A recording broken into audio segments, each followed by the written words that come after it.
Desde pequeño siempre vi a la diabetes como una enfermedad espantosa. La veía como esa enfermedad que no me va a permitir comer lo que yo quiera. Y aunque para muchas personas esa es una definición válida, para mí ha evolucionado. Y ahora lo veo como lo que es. Una enfermedad la cual puede que haga que esa persona no le sane esa herida tan rápidamente.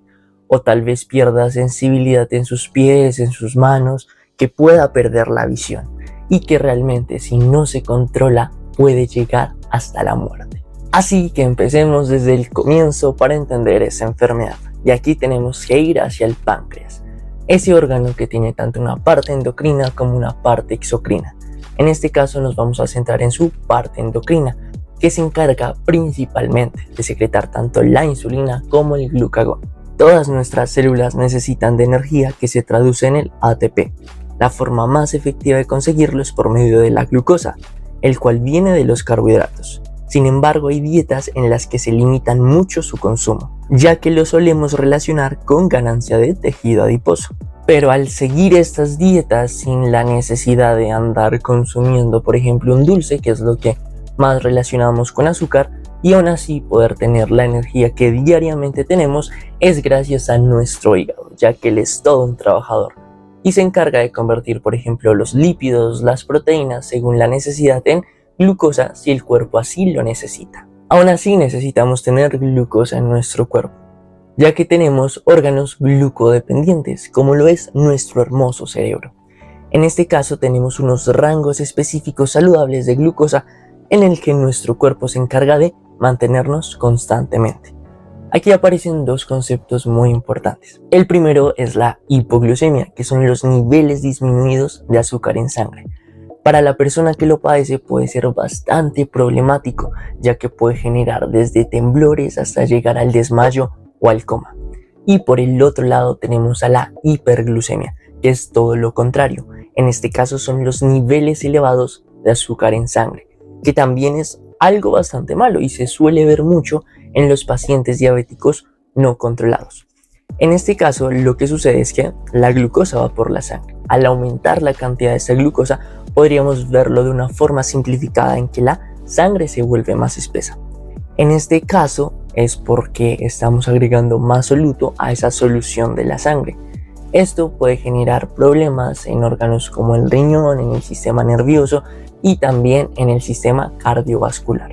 Y claro, hay días en los que puede que tú comas de más o tal vez hagas un ayuno prolongado y aún así tus niveles de azúcar en sangre siguen siendo saludables. Esto es gracias a las dos hormonas que te mencioné que producía el páncreas endocrino. En este caso, cuando nosotros no comemos o nuestros niveles de azúcar en sangre están bajando, aparece el glucagón, mandando la señal de que necesitamos más azúcar en sangre. Aquí se generan procesos como la glucogenólisis o la gluconeogénesis para que haya esa azúcar en sangre en niveles adecuados. Y con la insulina pasa todo lo contrario. Nosotros al comer algún alimento pues vamos a elevar esos niveles de azúcar en sangre. En este caso llega la insulina y lo que hace es meter ese azúcar en las diversas células, generando así una disminución de los niveles de azúcar y no llevándonos al extremo de la hiperglucemia. Como nosotros lo vimos en ese video de hormonas del canal, las hormonas es esa forma que tiene el cuerpo para comunicarse entre sí. Las hormonas tienen que llegar a sus receptores específicos que están en unas células específicas y cuando entran en ese receptor pues hacen la función. Si no están en el receptor no pueden hacer esa función. El cuerpo tiene una forma muy peculiar de regular esto, ya que siempre piensa en el estado de equilibrio. En este caso, cuando hay mucho de una hormona, lo que hace es disminuir los receptores para que no se sobreexprese. En cambio, cuando hay muy poco de una hormona, lo que hace es aumentar sus receptores, con la finalidad de poder captar toda esa hormona y generar ese equilibrio del que te estoy hablando. Y por esta razón es que se generan las adicciones. Nosotros tenemos un estímulo y hay unos receptores. El inconveniente es que después necesitamos más de ese estímulo para poder estimular a la misma cantidad de receptores. Y lo que ocurre en la diabetes en la mayoría de las ocasiones son dos cosas específicas. O no tenemos de los islotes beta pancreáticos de Langerhans, que son los que producen esa insulina, Esto debido a que nuestro cuerpo piensa que estas células son invasores y lo que hacen es atacarlo, o por el contrario, por una serie de malos hábitos que hemos tenido, hemos generado una resistencia a la insulina. Este primer concepto que te mencioné es la diabetes mellitus tipo 1, el cual es bastante sencillo de intuir cuál va a ser su tratamiento. Si no tenemos a las células que crean la insulina, pues lo que se hace es dar insulina a los pacientes. Y este segundo concepto es la diabetes mellitus tipo 2, que es un poco más complejo en su fisiología. Así que veámoslo en detalle. Ahí estás tú con tu saludable desayuno, tus hojuelas azucaradas con leche. En el almuerzo decides comer bastantes carbohidratos porque si no te da hambre, junto con tu Coca-Cola.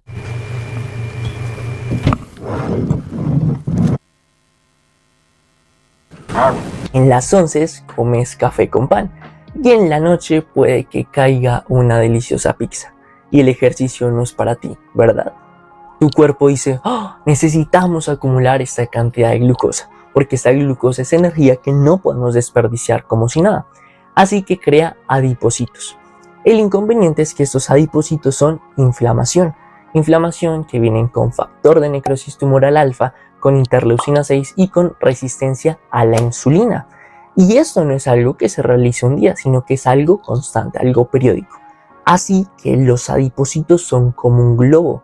Este globo tiene una capacidad de aumentar de tamaño, pero hay un momento en el que ¡pam!, explota.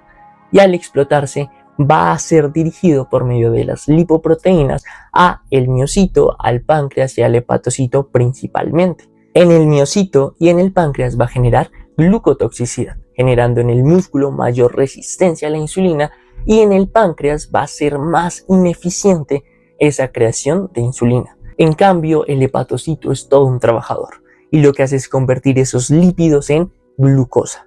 Glucosa que en este momento no necesitamos, ya que estamos en niveles elevados de azúcar en sangre y además de todo estamos obteniendo resistencia de la insulina por parte de las células, de manera en la que esta glucosa queda ahí de sobrante y lo que hace el cuerpo es generar más tejido adiposo que nuevamente nos va a generar lo que te acabo de mencionar, creando así un círculo vicioso. Y específicamente, ¿qué sucede con esos niveles altos de glucosa en sangre? Pues toca tener presente que la glucosa en esos niveles elevados es tóxica para nuestro cuerpo. Y en este caso la glucosa no se queda quieta, sino que hace bastantes estragos, empezando a dañar los vasos sanguíneos pequeños. Este daño microvascular puede afectar diferentes partes de tu cuerpo. En tus ojos, por ejemplo, la glucosa alta daña los vasos sanguíneos de la retina, provocando retinopatía diabética que puede llevar a la ceguera si no se controla. En tus riñones, la glucosa alta daña los glomérulos, las unidades de filtración, causando nefropatía diabética que puede llevar a insuficiencia renal y eventualmente a la necesidad de diálisis. Y no termina ahí, también puede dañar tus nervios, especialmente los de tus pies y manos, causando neuropatía diabética.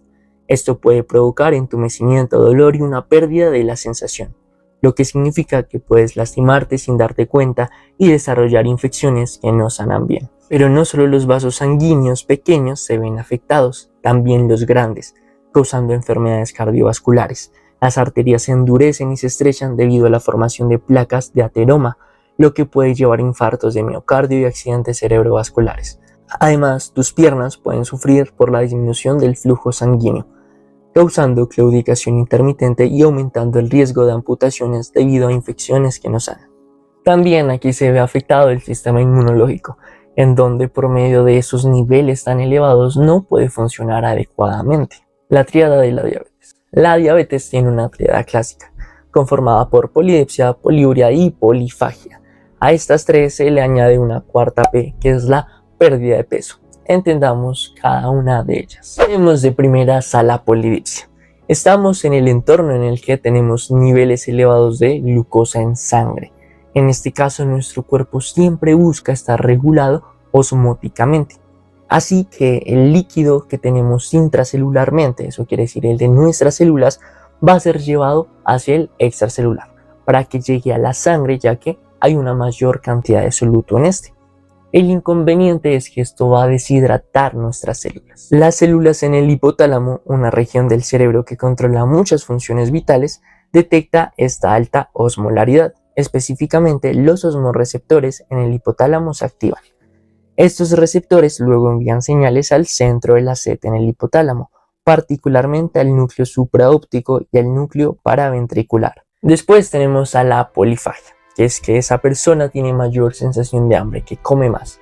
Esto ocurre porque, parémonos en que sí, hay niveles altos de azúcar en sangre, pero estos niveles altos son debido a una resistencia a la insulina, de manera en la que las células no están recibiendo la energía necesaria, y el cuerpo lo interpreta no como hay una resistencia a la insulina, sino el humano no está comiendo lo suficiente, así que lo que hace es generar esa mayor sensación de hambre, buscando que las células tengan esa energía que no están teniendo. La disminución de la entrada de glucosa a las células provoca una reducción en la secreción de insulina y un aumento en la secreción de hormonas como el glucagón, la adrenalina y el cortisol, que promueven la gluconeogénesis y la lipólisis. Además, los bajos niveles de insulina y el alto nivel de glucosa afectan la producción de hormonas relacionadas con el apetito, llevando a una disfunción en la regulación de la leptina, una hormona que suprime el apetito, y a un aumento de la grelina, la hormona que estimula el apetito. En la poliuria tenemos a los riñones, que se encargan de desechar y de reabsorber lo que el cuerpo necesite. En este caso, la glucosa es algo que reabsorbe, pero tiene una capacidad máxima de 180 miligramos sobre decilitro. Cuando esta cantidad se ve superada, pues el riñón, aunque quiera, no lo va a poder reabsorber, generando así la eliminación de la glucosa por medio de la orina. Este proceso es conocido como glucosuria. La glucosa en el túbulo renal actúa como un diurético osmótico, atrayendo agua y aumentando el volumen de orina, lo que genera mayor deshidratación, generando mayor polidipsia, y esta polidipsia, que es el mayor consumo de líquido, pues va a generar mayor orina. Y de cuartas tenemos a la pérdida de peso, en el que nuevamente volvemos, sí tenemos altos niveles de glucosa en sangre, pero esta glucosa no puede ingresar a las diferentes células y ellas están quedando sin energía, y el cuerpo no puede quedarse así. Así que lo que hace es darle energía a estas células por medio de nuestros lípidos y de nuestras proteínas. El inconveniente es que esto lleva consigo muchos problemas metabólicos, como por ejemplo la cetoacidosis diabética. Valores diagnósticos. Aquí ves la tabla para diagnosticar diabetes según la Asociación Americana de Diabetes. Tenemos primero a la hemoglobina glicada, en donde cuando obtenemos un resultado mayor o igual al 6.5%, hablamos de que la persona tiene diabetes.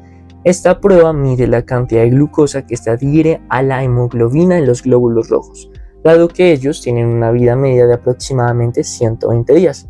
Esta prueba refleja el promedio de glucosa en sangre de los últimos 2 a 3 meses, y aunque a día de hoy se ha vuelto la prueba de predilección en muchos de los casos para diagnosticar diabetes, no la podemos usar en pacientes que tengan problemas en la sangre, como por ejemplo en la anemia, hemoglobinopatías u otras condiciones que podrían alterar los niveles de sangre sin reflejar adecuadamente los niveles reales de la glucosa en sangre. Aquí hay que hacer un pequeño paréntesis, y es que en el caso en el que nos salga este valor igual o mayor a 6.5%, sigue siendo necesario confirmarla por medio de la misma u otra prueba. La glucosa plasmática en ayunas, en este caso cuando el resultado es igual o mayor a 126 miligramos sobre decilitros.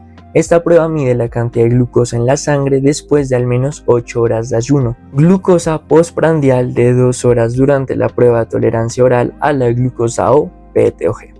Esta prueba se realiza administrando una carga de 75 gramos de glucosa disuelta en agua y midiendo los niveles de glucosa en sangre 2 horas después. Un nivel de glucosa de 200 miligramos sobre decilitro más después de esta prueba indica diabetes. Esta prueba evalúa cómo el cuerpo maneja una carga de glucosa y es útil para identificar problemas en la regulación de la glucosa que no se puede detectar con una simple medición en ayunas. Aquí es importante que al realizar esta prueba no le podemos dar al paciente, por ejemplo, una chocolatina, ya que el chocolate conlleva consigo lípidos y esto puede interferir en la adecuada reabsorción y medición de esta prueba. Prueba aleatoria de glucosa plasmática. Esta medición se toma en cualquier momento del día, independientemente del tiempo transcurrido desde la última comida. Un nivel de glucosa de 200 miligramos sobre decilitro superior, acompañado de los síntomas clásicos de la diabetes que los acabamos de ver, polidipsia, poliuria, polifagia, nos indican un diagnóstico de diabetes. ¿Por qué el ejercicio previene la diabetes? El ejercicio es una necesidad biológica más que una recomendación de salud, pero aún así, pues obviamente no tiene un sinfín de beneficios. En este caso, en términos de la diabetes, tiene unos componentes principales. Primero, al realizar ejercicio físico vamos a usar más de esa glucosa que tenemos en sangre, generando disminución de los niveles y haciendo así que las complicaciones que vimos de la hiperglucemia sean más complicadas que aparezcan. Segundo, aumenta la sensibilidad a la insulina. En este caso, si una célula necesitaba, a causa de esa resistencia que había generado, 10 de insulina para meter una de glucosa, en este caso, gracias al ejercicio, va a necesitar solamente 5 de insulina y en un futuro puede que necesite menos. Esto es dado gracias a los siguientes pasos fisiológicos. Primero, se incrementa la translocación del transportador de glucosa tipo 4 a la superficie celular en los músculos, lo que facilita la entrada de glucosa en las células musculares independientemente de la insulina. Segundo, mejora la señalización de la misma, activando proteínas como la quinasa activada por AMP y la proteína quinasa B, mejorando así la respuesta de las células a la insulina. Y tercero, genera una disminución de los ácidos grasos libres. Y es que al disminuir la grasa visceral nos va a generar grandes beneficios, porque como vimos, la creación de adipocitos venía con inflamación, con interleucina 6, con factor de necrosis tumoral alfa y también con resistencia a la insulina. Así que si disminuimos este tejido graso, también vamos a disminuir estas variables. Pero es que además vamos a generar aumento de adiponectina, que es una hormona que producen los adipocitos, la cual aumenta la sensibilidad a la insulina. Y de cuartas, de un impacto muy positivo el ejercicio es que aumenta la cantidad de HDL, que en muchas ocasiones es conocido como colesterol bueno, y disminuye las de LDL, que es conocido como colesterol malo. Realmente no es ni bueno ni es malo. Necesitamos unos niveles de cada uno de ellos. Pero lo que ocurre es que el HDL, que es el que aumenta el ejercicio, se encarga de ir a los vasos sanguíneos, por ejemplo, y quitar colesterol. Ese colesterol que en un futuro nos podía generar placas de ateroma y con ello muchas de las complicaciones. En cambio, el LDL es el que se encarga de poner ese colesterol en los vasos sanguíneos, el cual es el que el ejercicio dice. Pues bien, esta es la diabetes. Espero que te haya servido el video. Muchas gracias por quedarte hasta este punto. No olvides dar tu like y escribir en los comentarios tus sugerencias y qué te gustaría ver en un próximo video. Nos vemos en el siguiente.